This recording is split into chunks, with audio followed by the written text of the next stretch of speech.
तो साथियों, बात ऐसी है कि पीएम केयर्स फंड में अब कोई भी सवाल नहीं उठा सकता है।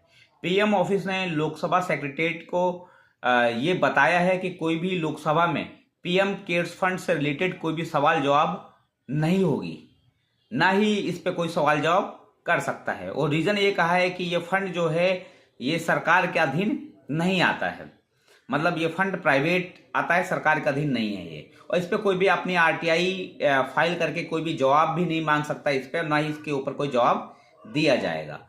तो सबसे पहले बता देता हूं भाई, पीएम केयर्स फंड का स्टेब्लिशमेंट कौन से पैमाने पे हुआ था।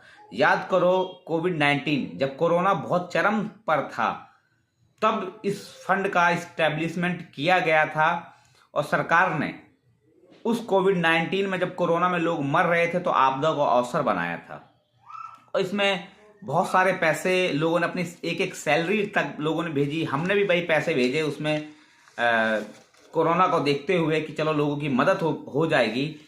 अब सरकार बिल्कुल कह रही है कि भैया हम इस पर कोई भी जवाब नहीं देंगे। और मजे की बात यह है कि इस पे सुप्रीम कोर्ट ने भी इस पीएम केयर्स फंड को ना आरटीआई के दायरे से बाहर कर दिया है।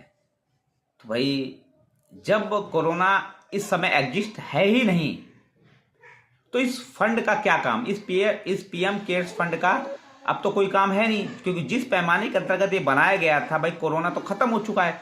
तो इस फंड को डिमोलाइज कर देना चाहिए। अगर आपके पास इस फंड में सही पैसा आ रहा है, एक नंबर का पैसा आ रहा है, कोई भी दो नंबर का पैसा नहीं आ रहा है, तो भैया जवाब देने में क्या है, जवाब दो, आरटीआई से बताओ भाई जो। लेकिन अपना मुंह छिपा करके भागने से कोई फायदा नहीं है। और इसमें ताज्जुब की बात यह है कि सुप्रीम कोर्ट भी साथ दे रहा है। सुप्रीम कोर्ट ने भी इसको आरटीआई के दायरे से बाहर रखा है। तो भैया समझ सकते हो हमारी न्यायपालिका कितनी निष्पक्ष है, सो कॉल्ड। नमस्कार। देश विश्वगुरु बनने जा रहा है।